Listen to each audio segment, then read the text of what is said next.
وہ ایک جہت سے امتی ہے اور ایک جہت سے نبی ہے۔ 1891 میں مرزا قادیانی نے حضرت سیدنا مسیح علیہ السلام کی وفات کا اعلان کیا اور خود کو نعوذ باللہ مسیح موعود کہا،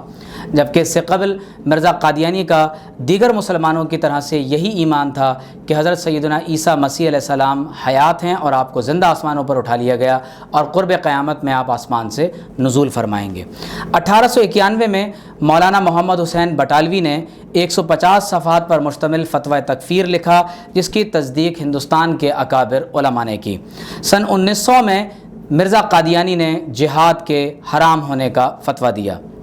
سن 1900 میں ہی حضرت سیدنا اعلیٰ حضرت مجدد گولڑوی حضور سیدنا پیر مہر علی شاہ صاحب علیہ الرحمہ کو مرزا قادیانی نے تفسیر نویسی کے مقابلے کا چیلنج دیا اور وقت مقرر پر مرزا قادیانی لاہور نہیں پہنچا۔ پیر صاحب علیہ الرحمہ کی قیادت میں تمام علماء اسلام نے مرزا قادیانی کی تکفیر پر اتفاق کیا اور انشاءاللہ تعالی ہم پیر سیدنا مہر علی شاہ صاحب رحمۃ اللہ تعالی علیہ اور مرزا قادیانی کے اس مناظرے کے حوالے سے اور جو آپس میں خط و کتابت ہوئی اور یہ جو پورا واقعہ ہوا ہے، ہم انشاءاللہ اس پر تفصیلی بات کریں گے کہ پیر صاحب علیہ الرحمہ کا رد قادیانیت میں کیا کنٹریبیوشن ہے۔ سن 1900 میں غیر قادیانی امام کے پیچھے نماز پڑھنے کو مرزا قادیانی نے حرام قرار دیا۔ سن 1901 میں تعریف نبوت میں تبدیلی کا اعلان کیا اور خود کو صراحتاً صحیح معنوں میں نعوذ باللہ نبی قرار دیا اور اعلان کیا کہ نفس نبوت کے لحاظ سے مرزا قادیانی میں اور دوسرے انبیاء علیہ السلام میں کوئی فرق نہیں ہے، نعوذ باللہ من ذالک۔ سن 1905 میں بہشتی مقبرے کا قیام عمل میں آیا اور صدر انجمن احمدیہ کی بنیاد ڈالی گئی۔ سن 1907 میں وقف زندگی کی پہلی منظم تحریک کا آغاز کیا۔ سن 1907 میں مرزا قادیانی کی زندگی کا آخری سالانہ جلسہ منعقد کیا گیا۔ 23 مئی 1908 کو اخبار عام نے مرزا کے پبلک لیکچر کی خبر دیتے ہوئے یہ خبر دی کہ مرزا قادیانی نے اپنی نبوت سے انکار کر دیا ہے۔ مرزا نے جواباً کہا کہ میں خدا کے حکم کے موافق نبی ہوں اور اگر میں اس سے انکار کروں تو میرا گناہ ہوگا، اور جس حالت میں خدا نے میرا نام نبی رکھا ہے تو میں کیوں کر انکار کر سکتا ہوں، میں اس پر قائم ہوں اس وقت تک جو اس دنیا سے گزر جاؤں۔ آخری تقریر میں کہا کہ عیسیٰ کو مرنے دو کہ اس میں اسلام کی حیات ہے، ایسا ہی عیسیٰ موسوی کے بجائے عیسیٰ محمدی کو آنے دو کہ اس میں اسلام کی عظمت ہے، نعوذ باللہ من ذالک۔ مرزا قادیانی کی موت اسہال یعنی دستوں کے مرض میں 26 مئی 1908 کو لاہور میں واقع ہوئی اور لاش کو لاہور سے قادیان لایا گیا۔ مولانا نور الدین کو خلیفہ مقرر کیا گیا اور اسی نے مرزا قادیانی کی نماز جنازہ پڑھائی اور بہشتی مقبرے میں ضلع گورداسپور قادیان میں مرزا قادیانی کو دفن کیا گیا۔ یہ جو ٹائم لائن ہم نے آپ کے سامنے پیش کی ہے وہ اس لیے کہ وہ لوگ جو اسٹڈی کرنا چاہتے ہیں رد قادیانیت کو اور ہمارے اس آن لائن کورس کا ایک پارٹ ہیں، تو انہیں چاہیے کہ وہ کم از کم ان تاریخوں کے اعتبار سے کچھ چیزوں کو اپنے ذہن میں ضرور رکھیں تاکہ رد قادیانیت میں مرزا قادیانی کی زندگی کی یہ ٹائم لائن آپ کو بہت زیادہ نفع دے گی۔ مرزا قادیانی کی کتابوں کی جب آپ بات کرتے ہیں تو اگر کل مرزا قادیانی کی تحریروں کو دیکھا جائے تو روحانی خزائن کی 23 جلدیں ہیں، اس میں تقریباً 80 کے لگ بھگ کوئی 83 کتابیں اس میں موجود ہیں اور 11,000 صفحات اس میں لکھے گئے ہیں۔ روحانی خزائن میں 23 جلدیں ہیں۔ آپ اگر مرزا قادیانی کی کوئی تحریر پڑھنا چاہتے ہوں تو آپ روحانی خزائن کو آپ اٹھا کر دیکھ لیجئے، تمام مجلدات میں کمپیوٹرائزڈ اور نئے ایڈیشنز کے ساتھ پرانی نئی تمام جلدیں روحانی خزائن میں آپ کو آن لائن مل جائیں گی۔ آپ اگر قادیانیوں کی ویب سائٹ کھول کر دیکھیں تو یقیناً آپ کو مرزا قادیانی یا قادیانیت کا تمام لٹریچر وہاں پر آسانی سے اویلیبل آپ کے لیے ہو سکتا ہے۔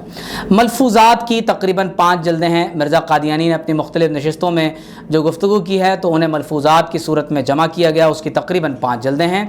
مجموعہ اشتہارات، مرزا قادیانی کی کیونکہ پوری مہم اشتہارات پر مبنی ہے تو ان اشتہارات کے مجموعات کی تقریباً 3 جلدیں ہیں اور ان 3 جلدوں کے اندر آپ کو تقریباً وہ تمام کے تمام اشتہارات مل جاتے ہیں۔ مکتوبات احمد کی تقریباً 7 جلدیں ہیں جس میں مرزا قادیانی کے خطوط ہیں، اور یہ جو کل 3، 7، 10 اور 5، 15 اور 23 جلدیں آپ روحانی خزائن کی دیکھ رہے ہیں، تو یہ کل اثاثہ ہے جو رد قادیانیت کے لیے آپ کو اپنے زیر مطالعہ ضرور رکھنا چاہیے۔ مرزا قادیانی کے مرنے کے بعد خلافت احمدیہ کا آغاز ہوا، اسے قدرت ثانیہ بھی کہا جاتا ہے۔ مرزا قادیانی کا پہلا خلیفہ حکیم نور الدین بہروی ہے، جس کی پیدائش 1841 عیسوی میں ہوئی اور اس کی موت 14 مارچ سن 1914 کو ہوئی۔ اسی طرح سے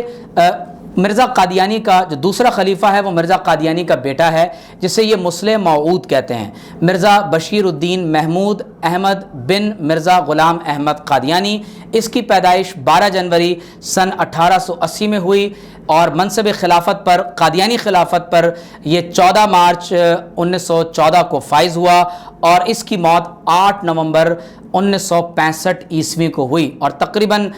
50 برس کے لگ بھگ تقریباً نصف صدی تک یہ شخص قادیانی خلیفہ رہا۔ تیسرا خلیفہ حافظ مرزا ناصر احمد بن مرزا بشیر الدین محمود، پیدائش 16 نومبر 1909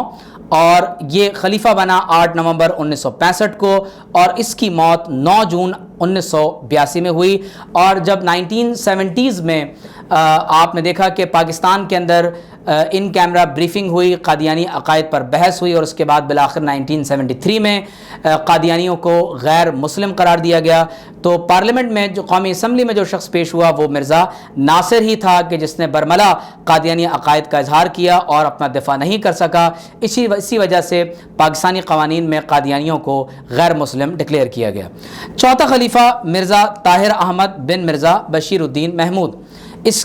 اس کی پیدائش 18 دسمبر 1928 کو ہوئی اور یہ خلیفہ 10 جون 1982 کو ہوا، اور اس کی موت 19 اپریل 2003 کو ہوئی۔ اور میں آپ کی دلچسپی کے لیے یہ بات بتاتا چلوں کہ مرزا طاہر کی موت کراچی کے ایک مبلغ علامہ الیاس ستار کے ساتھ مباہلے کے نتیجے میں ہوئی، اور آج سے کچھ وقت قبل ہم نے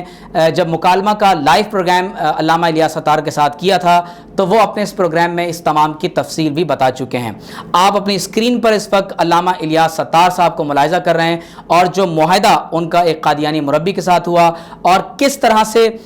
مرزا طاہر نے اس معاہدے کو قبول کیا، میں چاہوں گا کہ آپ اس ویڈیو کے لنک کو ضرور کلک کریں اور ضرور اس کو ملاحظہ کریں۔ پانچواں خلیفہ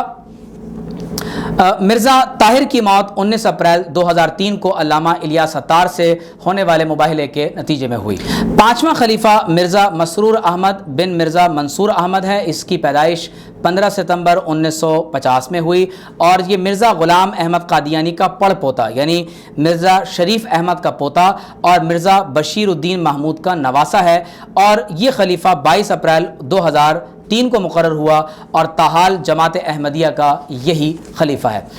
ناظرین، میں آپ کی دلچسپی کے لیے بتاتا چلوں کہ جماعت احمدیہ یا قادیانی، مرزا قادیانی کے مرنے کے بعد جب حکیم نور الدین بہروی خلیفہ ہوا اور اس کا انتقال ہوا تو قادیانی جماعت 2 حصوں میں تقسیم ہو گئی۔ لاہوری احمدیوں کو غیر مبایعین کہا جاتا ہے کہ انہوں نے مسلم موعود مرزا بشیر الدین محمود کی بیعت نہیں کی، اور انہیں پیغامی جماعت بھی کہا جاتا ہے، یعنی جن تک کہ پیغام پہنچاتے ہیں۔ خلیفہ اول کے بعد یعنی مولوی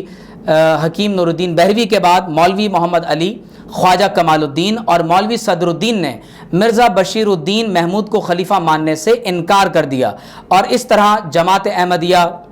2 حصوں میں منقسم ہو گئی۔ ان کے درمیان 4 بنیادی اختلافات ہیں۔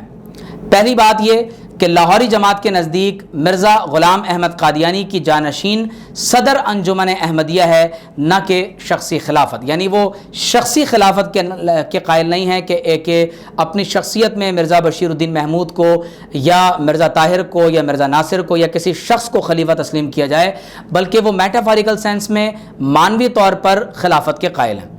دوسرا اختلاف یہ ہے کہ لاہوری احمدی مرزا قادیانی کو صرف مجدد، امام مہدی اور مسیح موعود تسلیم کرتے ہیں، مگر منصب نبوت کو تسلیم نہیں کرتے۔ قابل توجہ بات یہ ہے کہ اہل اسلام کے نزدیک اور آئین پاکستان کے مطابق یہ دونوں ہی گروہ کافر ہیں، چاہے لاہوری جماعت مرزا قادیانی کو نبی تسلیم کرے یا نہ کرے، کیونکہ یہ ایسے ہی ہے کہ کوئی شخص یوں کہے کہ ابو جہل کو میں نبی تو نہیں مانتا لیکن وہ امام مہدی تھا، نعوذ باللہ۔ کوئی یوں کہے کہ میں فرعون کو نبی تو نہیں مانتا یا فرعون کو میں خدا تو نہیں مانتا لیکن میں فرعون کو مسیح موعود مانتا ہوں، نعوذ باللہ من ذالک، تو گویا کہ مرزا قادیانی تو کذاب اور دجال ہے۔ کس طرح سے اسے مجدد، امام مہدی یا مسیح موعود کہا جا سکتا ہے؟ اہل اسلام کے نزدیک یہ دونوں کافر ہیں اور ان کو کافر نہ ماننے والا بھی دائرہ اسلام سے خارج ہے۔ تیسرا اختلاف یہ ہے کہ لاہوری جماعت کے نزدیک مرزا قادیانی پر ایمان لانا یا بیعت کرنا ضروری نہیں، کیونکہ وہ مرزا قادیانی کی نبوت کا انکار کرتے ہیں، جبکہ قادیانی جماعت احمدیہ کے نزدیک اگر کوئی مرزا قادیانی کو نبی نہیں مانتا تو وہ بھی دائرہ اسلام سے خارج ہے۔ چوتھا اختلاف یہ ہے کہ لاہوری جماعت کے نزدیک مصلح موعود کی پیشن گوئی، مرزا قادیانی نے کہا کہ میری بیوی کے ہاں ایک بیٹے کی ولادت ہوگی اور اس پر بہت بڑی اشتہاری مہم جاری کی اور بیٹے کے بجائے بیٹی پیدا ہوئی اور بہت مشقت اور محنت کے بعد، جبکہ مرزا قادیانی نے یہ کہا تھا کہ میری حالت مردمی کالعدم ہے، بہت محنت اور مشقت کے بعد مرزا قادیانی کے ہاں ایک